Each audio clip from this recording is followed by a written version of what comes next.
Aloisa YouTube. I have quickly realized that in order to make the switch, that I needed just a little bit more time to prepare, such as switching all of my profiles, laptop, phone, yada yada yada, to Danish, as well as explain a little bit more about this whole full immersion challenge. So while I will still be starting that challenge today, which is the 7th of April, it won't be for about 3.5-ish more hours, which should be my noon. That being said, I want to go over the video formatting of the vlogs or the videos of this channel. So, of course, if you have any questions, feel free to ask them. I'll be more than happy to answer. Just I ask you to please use Google Translate, post your questions in Danish so that way I can answer in Danish. I'm really trying to mitigate the amount of English that I see. So, on this channel, there will be two types of videos that get uploaded. One that is a sort of daily vlog that's just a discussion on something using a unique prompt for that day. Really, the point of this is just to get me talking. I want to practice speaking, and going out and just talking to strangers or can get weird or exhausting for some people, or if I just use the same friend or family that I can speak to, they might get annoyed. A lot of times people just want to switch to English. So I'm creating a daily vlog that I just talk about a subject, and hopefully over the course of the next 100 days, my language, vocabulary, diction, everything like that will get, or dictation, I'm not quite sure, will improve. The daily uploads, they're self-explanatory. You'll see them soon enough because I'm going to be uploading two of those today. One, the baseline in English, and then the first of the 100 days after 12 hits. So you'll see kind of what that's like. It's supposed to be a shorter format video. The other type or types of these vlogs, there's going to be kind of two of them, are going to be my weekly and monthly check-ins. Very quickly, I'll go over the monthly one first because that's actually going to be easier to explain. The monthly videos are actually going to happen on day 33 and on day 66, so just a tiny bit over a month, as well as after day 100. These videos, specifically the monthly check-in ones, will be in English, and they, as of right now, don't have a strict format. I should be using the time to discuss generally how the progress is going on the immersion and how I feel about the challenge. But as of right now, these are just major like milestone check-ins for everyone that doesn't know Danish but wants to know what's going on with my immersion. So, for instance, if other people are language learning in other languages, they can kind of see 66 days in or however many hours in full immersion, how that's going to be. So, the other check-in video, which is a little bit more nuanced, will be a video log that's hopefully will be done every week. I got about 14, 15-ish weeks for 100 days.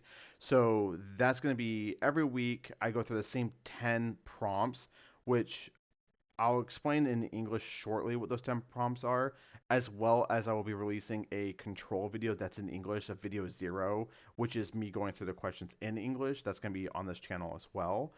And so in this, you and I will be able to see week to week how my Danish is improving based on, again, the vocabulary, dictation, pronunciation, how that sounds. So, again, these are going to be the same 10 prompts, but the answers should be changing every week. So, really quickly, I'll go through the 10 prompts just so you can see how I can answer the same 10 questions differently every time. For instance, so this is going to be the 10 prompts weekly that I should be answering. Question 1. How did the week go? So this is going to be me talking about the previous week up into the video, or from the previous video to this video. How did the week go? I just talk about how my week went, talk about any major things I did, generally if the week went good or bad, yada, yada, yada. Prompt number 2. What have I learned since last time? So since the last video went live, what have I learned in general, either about Danish or Denmark? Just talk about something that I have learned. It doesn't even have to be about Danish or Denmark, I guess, just something I have learned. So this can be maybe if I have a hobby that's in video games or in space or marine biology, I can talk about these different things as I research them in Danish. Number 3, my favorite sentence of the week. So this I'm going to expand a little bit now I'm thinking about maybe sentence or word, especially since earlier on the word might be easier for me to understand. For instance, I love right now, my favorite word is "sufuli," which means of course. I don't know why, but I think it's a very sing-songy kind of word. So, for instance, that's what I'll be talking about for number three.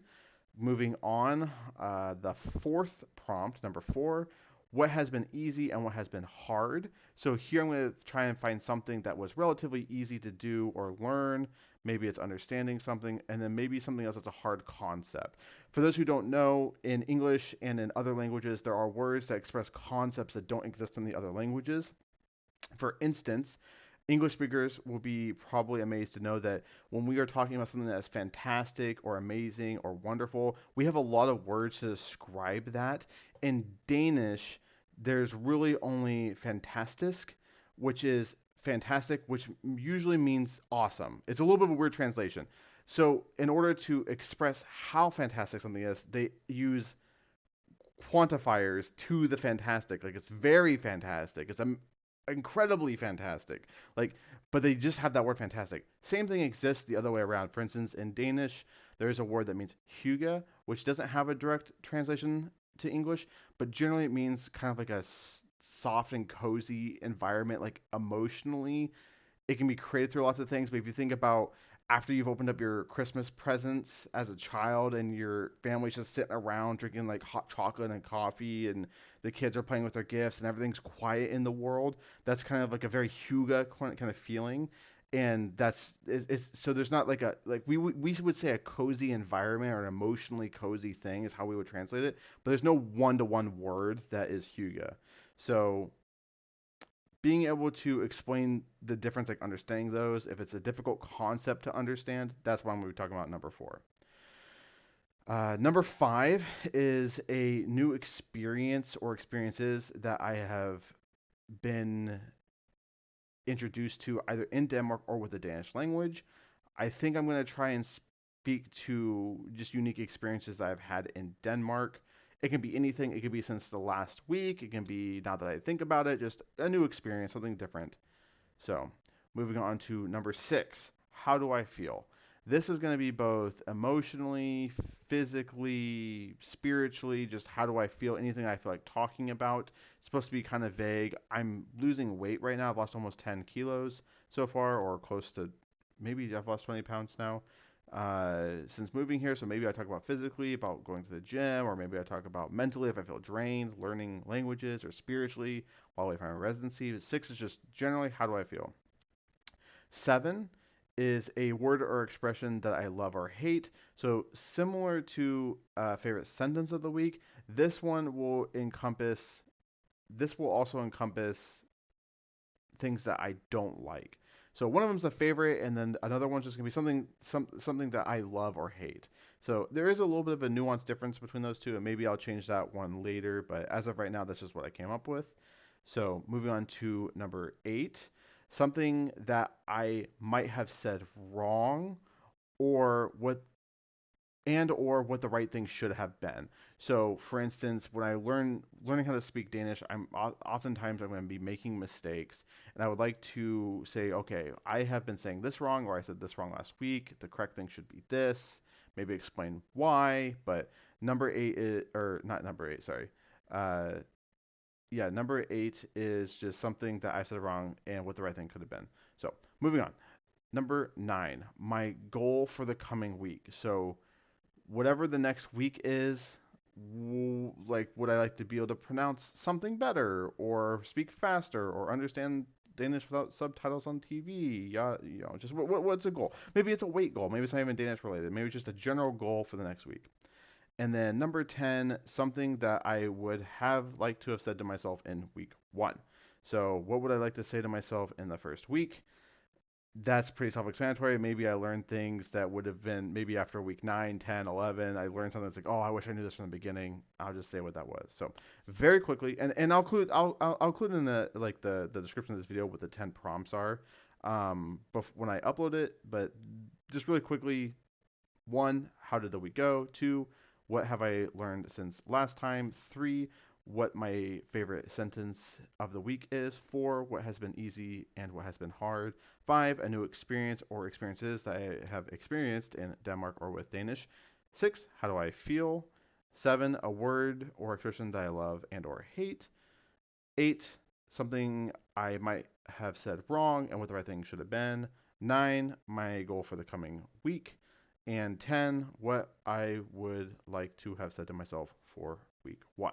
So my goal here is to create what is essentially a documentary of full immersion or close to 800 hours in a language, what it looks like before, during, and after. So that way, myself, I can see if it's working and how it's improving, or if anybody else sees this full immersion later after everything's done, they can see like, oh, this does work, or no, this is a complete waste of time. Personally, I'm really curious to see if this works. I've only seen lots of people praising a full immersion experience, even if like the beginning of the full immersion is essentially nothing but white noise. I think hopefully I don't see anyone ever say anything bad about it. So either way, either it's successful or it's a failure, it's going to be interesting to see for sure. And I love the idea of being a part of the like an experiment. So there you have it. Thank you guys so much for watching. And until I see you guys next time, farewell.